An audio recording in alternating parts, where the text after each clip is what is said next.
Hai guys, kami mahasiswa dari Universitas Timur, Fakultas Ilmu Sosial dan Ilmu Politik, Prodi Ilmu Administrasi Negara, semester 2, kelompok 2. Video ini kami buat untuk memenuhi tugas mata kuliah Bahasa Indonesia.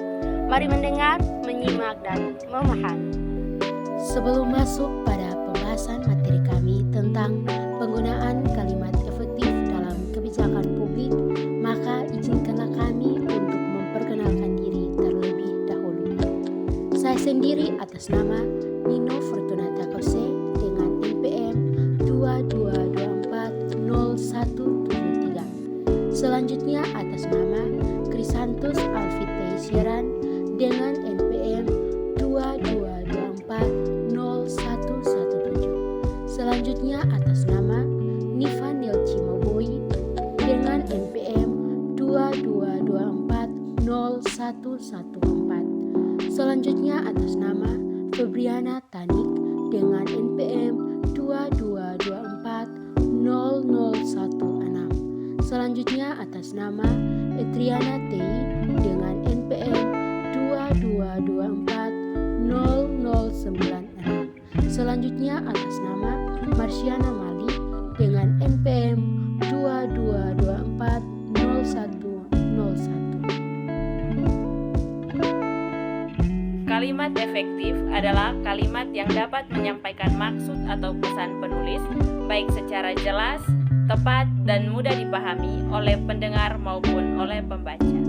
Dalam konteks kebijakan publik, penggunaan kalimat efektif sangat penting agar pesan kebijakan dapat dimengerti oleh semua pihak, baik pejabat, masyarakat, maupun pemangku kepentingan lainnya. Ciri-ciri kalimat efektif dalam kebijakan publik. Yang pertama, kesepadanan struktur. Artinya, kalimat subjek S dan predikat P yang jelas dan relasi antara keduanya sepadan. Contoh yang benar, pemerintah daerah mengalokasikan anggaran pembangunan infrastruktur secara merata. Contoh yang salah, pemerintah daerah untuk alokasi anggaran pembangunan infrastruktur. Yang kedua, kehematan data. Artinya, menghindari penggunaan kata atau frasa yang berlebihan dan tidak perlu. Contoh yang benar, kebijakan ini bertujuan meningkatkan kesejahteraan masyarakat. Contoh yang salah, kebijakan ini memiliki tujuan untuk dapat meningkatkan kesejahteraan masyarakat. 3. Ketegasan makna, yang artinya kalimat tidak menimbulkan penafsiran ganda. Contoh yang benar, pemerintah merehabilitas gedung sekolah yang rusak akibat bencana.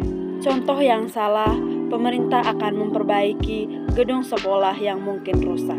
Ciri kalimat efektif yang keempat, seperti kepanduan gagasan. Setiap unsur dalam kalimat saling mendukung sehingga membentuk satu kesatuan makna. Contoh yang sebenarnya itu seperti kebijakan subsidi pupuk diharapkan dapat meningkat hasil pertanian. Contoh yang salah seperti kebijakan subsidi pupuk diharapkan hasil pertanian lebih meningkat. Yang kelima, kelogisan. Hubungan antara subjek, predikat, dan objek harus logis. Contoh yang sebenarnya seperti pemerintah menetapkan kebijakan baru untuk mengurangi kemacetan. Contoh yang salah seperti kemacetan ditetapkan pemerintah dengan kebijakan yang baru. Contoh penggunaan kalimat efektif dalam kebijakan publik. Sebelum atau kurang efektif, pemerintah daerah akan segera melakukan evaluasi atas pelaksanaan program pembangunan yang sudah dilaksanakan pada tahun sebelumnya agar supaya bisa meningkatkan kinerja ke depannya. Sesudah atau efektif, contohnya seperti daerah akan mengevaluasi program pembangunan tahun untuk meningkatkan kinerja ke depannya. Kalimat efektif dalam kebijakan publik harus memenuhi beberapa syarat, antara lain kalimat yang pertama jelas, kalimat harus mudah dipahami dan tidak ambigu. Kalimat yang kedua tepat, kalimat harus akurat dan tidak menimbulkan kesalahpahaman. Kalimat yang ketiga singkat, kalimat harus meringkas dan tidak bertele-tele.